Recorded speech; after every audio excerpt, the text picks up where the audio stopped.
சிந்திச்சு பாருங்க. 7.5% இடஒதுக்கீடு, உள் இடஒதுக்கீடு கொண்டு வந்தோம்.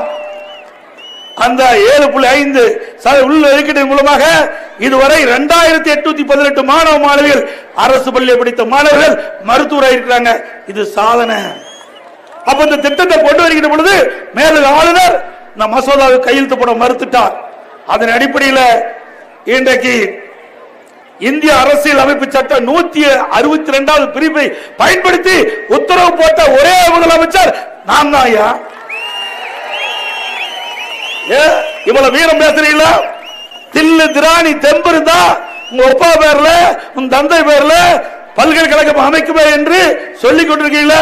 நான் செஞ்ச மாதிரி அரசியல் அமைப்பு சட்டம் 166 பிரிவுப்படி பயன்படுத்து. அந்த தில்லு உனக்கு இல்ல. பொம்மை முதலமைச்சர்.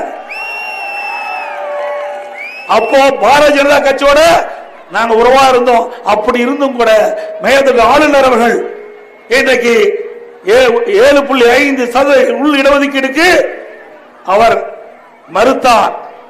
அதை சாதனை படைத்த அரசாங்கம் அதிமுக அரசாங்கம். ஸ்டாலின் அவர்களே, எங்களை பார்த்தா எடப்பாடி பழனிசாமிக்கு படிப்பு கசக்குது சொல்ற. இது நாட்டு மக்களுக்கு தெரியாத இருந்தது. நன்றி தெரிவித்ததுக்கு நன்றி ஸ்டாலினுக்கு. பல பேருக்கு இது தெரியாது. இந்தியாவிலேயே எந்த ஒரு முதலமைச்சரும் இந்திய அரசியல் அமைப்பு சட்டம் 162 பயன்படுத்தினதே கிடையாது. இதுவரைக்கும் பயன்படுத்தல. பயன்படுத்திய ஒரே ஆள் நான் தான்.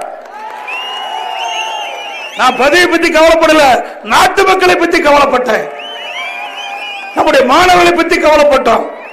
ஆகவேதான் எது நடந்தாலும் பரவாயில்லை, அதிமுக கொண்டு வந்த அந்த சட்ட மசோதா நிறைவேற்றப்பட வேண்டும்.